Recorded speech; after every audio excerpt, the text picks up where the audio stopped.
ভালোবাসার গুষ্টি কিলাই ভালোবেসে ভালো নাই, ভালোবাসার গুষ্টি কিলাই ভালোবেসে ভালো নাই, হৃদয়েতে দারুণ খারাপ বৃষ্টির পানি কোথাও নাই, ভালোবাসার গুষ্টি কিলাই ভালোবেসে ভালো নাই, হে ভালোবাসার গুষ্টি কিলাই ভালোবেসে ভালো নাই, ভালোবাসায় অন্য কারে ভালোবেসেছে, ভালোবাসার নীলম দরে পোশাক পরেছে, ভালোবাসার আকাশে আজ মেঘ ছাড়া কিছু নাই, ভালোবাসার কাছে আমি মা পোষাই দুয়া চাই, ভালোবাসার গুষ্টি কিলাই ভালোবেসে ভালো নাই, হে ভালোবাসার গুষ্টি কিলাই ভালোবেসে ভালো নাই, ভালোবাসা পেতে হলে ব্যাংক ব্যালেন্স থাকা চাই, ভালোবাসা পেতে হলে লেটেস্ট মডেল গাড়ি চাই, পোশাকের গ্যারান্টি আছে ভালোবাসার তাও নাই, ভালোবাসার কাছে আমি মা পোষাই দুয়া চাই।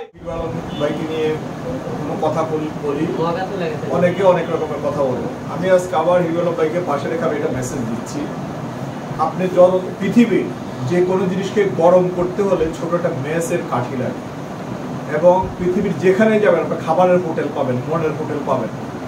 হিরো আলম ভাইকে আমি সবসময় দেখি, আমাদের সমাজে দেখবে যে দুই রকম লেয়ার আছে, এটা হচ্ছে আপ লেয়ার, এরা সবসময় বটম লেয়ারকে শাসন করে, তো ওখান থেকে যখন কেউ উঠতে চায় ওকে দামিয়ে রাখতে চায়।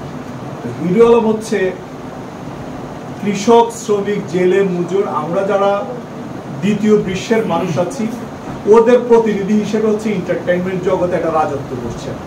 এটা অনেক সুপারস্টার হয়তো গায়ে লাগতে পারে, কারণ কি এই আসনটা তো আমার, এই চেয়ারে হিরো আলম বসবে কেন, এটা তাদের হচ্ছে গা জ্বলে। এখন স্কয়ারের মতো কোম্পানিকে যদি ধরেন অন্য একটা কোম্পানি বিট করতে চায় তখন ওটা স্কয়ারের এটা গায়ে লাগে।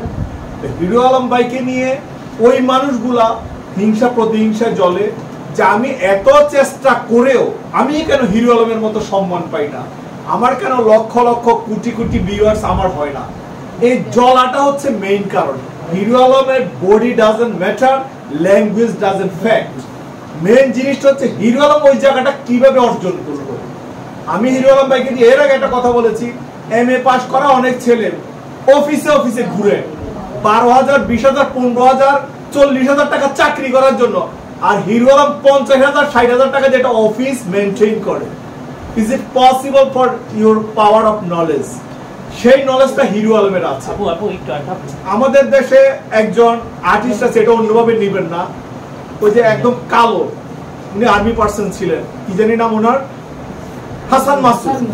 হাসান মাসুদের যখন নাটকে অভিনয় করতো ওনার দাঁত ছাড়া কিছু বুঝতাম না যে মানুষটা যাচ্ছে এরকম, কিন্তু এই মানুষটা যদি আপনার বডি দেখেন, আমি ওনাকে বলেছিলাম ভারতের মহাত্মা গান্ধী, ওনার সাইড ওনার small size, size doesn't matter for the world.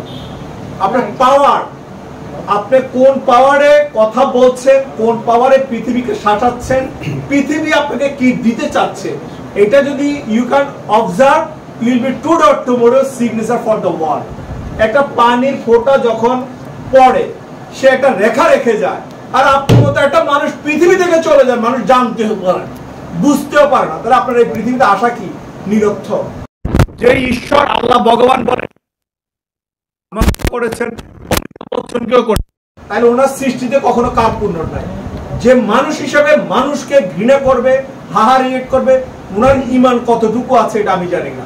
আমার কথা হচ্ছে একজন ক্রিয়েটর হিসেবে সবাইকে মানুষের জায়গায় সম্মান করা উচিত, তাহলে আল্লাহ আপনাকে সম্মান করবে। আর হিরো আলম ভাইকে আমি যে জিনিসটা সবসময় আমার অন্তর থেকে বলি, ওনার মেন্টালিটির মতো মানুষ তৈরি হতে হলে আপনাকে আবার উনি ওই দিন আমাকে একটা রিক্সা বলতেছে, তাবিজ ভাই আমি যখন চানাচুর বিক্রি করতাম আমি 300 টাকা দিয়ে একটা সাইকেল কিনছি, আমি জীবনে কোনোদিন চিন্তা করি না আমি এরকম একটা 17, 20, 25 লাখ টাকা গাড়ি মেনটেন করবো, এটা আমার কাছে স্বপ্নের মতো মনে হয়। এই যে আমি বলছি আপনি 300 টাকা সাইকেলটাকে এখনো ভুলেন নাই, এই জন্য আল্লাহ আপনার আরো বড় জায়গায় নিয়ে যাবে। বলে যে দেখেন আমি 2 কোটি টাকা দিয়ে একটা বাড়ি করছি, আমি এটা আমার কাছে স্বপ্ন মনে হয় মাঝে মধ্যে না। আপনি যদি মানুষকে কোনোদিন বাস দেওয়ার চেষ্টা করেন, আপনার পিছনে দেখবেন একটা বার্জার তৈরি হয়ে যাবে। আর যদি মানুষকে আপনার ভালোবাসার এরকম মাথায় হাত দেন, আল্লাহ আপনার মাথার উপর ছায়া রাখবে। আমার কথা হচ্ছে হিরো আলম ভাইকে দিয়ে আপনি শুধু একটা উদাহরণ রাখতে পারেন, বডি ল্যাঙ্গুয়েজ ডাজন্ট ম্যাটার। আপনার thinking If you thinking positive for Bangladesh, you will be success. এই সিনেমাটা নিয়ে একটু জানতে চাই, যেহেতু অনেক সাহসিকতার পরিচয় দিয়েছে, কারণ একটা কঠিন সময়। আচ্ছা, আমি মাঝে মধ্যে যখন উনি এডিটিং করে যে জিনিসটা উনি আমাকে একদিন বলছে, তাবিজ ভাই কালকে আমার শুটিং আছে। আমি বলছি কোথায়? তো উনি ওনার এলাকায় ওই জায়গাটা কোথায়, রংপুর। সবচেয়ে মজার জিনিস দেখেন, তখন বৃষ্টি, প্রচন্ড বৃষ্টি, ঝড় তুফান। তখন হিরো আলম ভাই ক্যামেরাম্যানকে বলতে চাই, আমার ক্যামেরা নষ্ট হলে আমি টাকা দেবো, ওই জায়গায় তোমরা থাকবা, ওই জায়গায় আমি শুট করব এই ঝড় তুফানের ভিতরে। কারণ এই ঝড় তুফান রিয়েলি মেক করতে আমি 1 কোটি টাকা দিয়ে পারবো না। ওনার ধরেন কষ্টে আমি দেখছি ওই শুটগুলা কি পরিমাণ কষ্ট হয়েছে। পরে ওনার অসুখ হইল, এই কষ্টের মধ্যে যে উনি ওই যে সাহসিকতা নিয়ে ধর বৃষ্টি, ঝড় তুফান ক্যামেরা ধরে, এবং ওই ফুটেজগুলো আমার কাছে সুপার মনে হয়েছে। বিশেষ করে ওভারঅল দিস ওনার এন্ট্রিটা, একটা ইটের ভাটা থেকে বেরিয়ে আসা, হাঁটা, মুভিং, আমার কাছে মনে হচ্ছে হিরো আলম ভাই different game will be play this film. তো এটা থেকে আমি একটা কথাই বলবো, কিছু মরিচ, এটা আপনারা সবাই জানেন, অনেক ছোট কিন্তু অনেক বড় মরিচের চাইতে ঝাল বেশি। তো হিরো আলম ভাই আমার কাছে মনে হবে যে পৃথিবী না, বাংলাদেশের কোনো প্রাইম মিনিস্টার না, কোনো মন্ত্রী না, যে ওয়ার্ল্ডে কত বছর বেঁচে থাকবে আমি জানি না, হয়তো এক সময় মানুষ 5 বছর পর আর মন্ত্রীকেও মনে রাখে না। তাহলে ওই জায়গা থেকে যদি আপনি হিসাব করেন, Hero Alam is a great minister for the Bangladesh. ওই জায়গা থেকে যদি আপনি অ্যাক্টরের দিক দিয়ে যদি হিসাব করেন, অনেক আর্টিস্টকে এখন মানুষ চিনে না। যেমন আমি ওই দিন দেখলাম যে আফ্রিকার একটা জায়গায় আমাদের প্রাইম মিনিস্টার, গত এক্স প্রাইম মিনিস্টার শেখ হাসিনাকে দেখাচ্ছেন আর হিরো আলমকে দেখাচ্ছেন। Do you know anyone? বলছে this is Hero Alam of Bangladesh. এর চাইতে বড় জিনিস হিরো আলম ভাই কি পাইতে পারে আপনি আমাকে বলেন। এই জন্য আমি বলি যে হিরো আলম ভাই বডি সাইজ ডাজন্ট ম্যাটার, আপনি কাজ করে যান, দেখবেন যে পিঁপড়াও একসময় ইতিহাস হয়। কারণ আপনি যদি হাতিকে নিয়ে শুধু হিসেব করেন, পিঁপড়াকে যদি হিসাব না করেন, পিঁপড়াও কিন্তু ইতিহাস হয়ে থাকে। তো হিরো আলম ভাই বাংলাদেশের একটা ইতিহাস হয়ে থাকবে। হয়তো আমার এই ছবিগুলা, এই ভালোবাসা, আমরা সবাই ভালো রাখি, ভালো থাকি। আর একটা বিশেষ ইম্পর্টেন্ট মেসেজ দেই, আমরা যারা ভালোবাসার মানুষ আছি সবাই হচ্ছে কিপটা মার্কা। কারণ কি, আমরা ভালো না বেশিও ভালোবাসার অভিনয় করি। এই সিনেমা না দেখেও ভাই আরেকজনকে জিজ্ঞাসা করি, তো সিনেমাটা কেমন? না, আরে ভাই ওর রুচি আর আপনার রুচি তো এক না। তাহলে তো এক টাইপের কালারের ব্লেজার সবাই পড়তো। আপনার রুচির জায়গা থেকে আপনি সিনেমাটা দেখেন, আমার রুচি থেকে আমি দেখি, তখন দেখবেন যে হিরো আলম কেমন অভিনয় করেছে, ওনার কি করা উচিত ছিল, তখন আপনি একটা অ্যাডভাইস করতে পারেন। কিন্তু ওই শোনা কথায় কান দিবেন না। একটা লোক মানুষ দেখে তাবিজ পারবেন এত বড় চম্বা চুল, কোন না বেটা ওনার চুল তো একদম ছোট, কয় কি। আর ভাই যখন আমি চুল ক্যাপের মধ্যে ঢুকে ক্যাপ করি, তখন আমার চুল দেখা যায় না। তো আপনি এইরকম ওই যে মানুষের কথা শুনবেন না।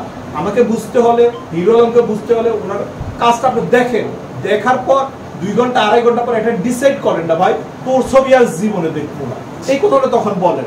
আপনি ওই যে শোনা কথায় না, ওনার কথা আমি দেখবো না, ওই যাকে দেখতে নারী তার চলন বাঁকা, এটা যেন না হয়। আর যেহেতু ভাই গান শুনতে চাইছে, এর আগে আমি এই জায়গায় ঠিক তখন রিয়া আপু ছিলেন, আজকে কে আপু আছেন, তো সে আমার বিখ্যাত গানটা শোনায়। কে আপু? এক আপু, হ্যাঁ ফ্রেন্ডটা ভালো আছে, মাঝখানে চলে আসেন।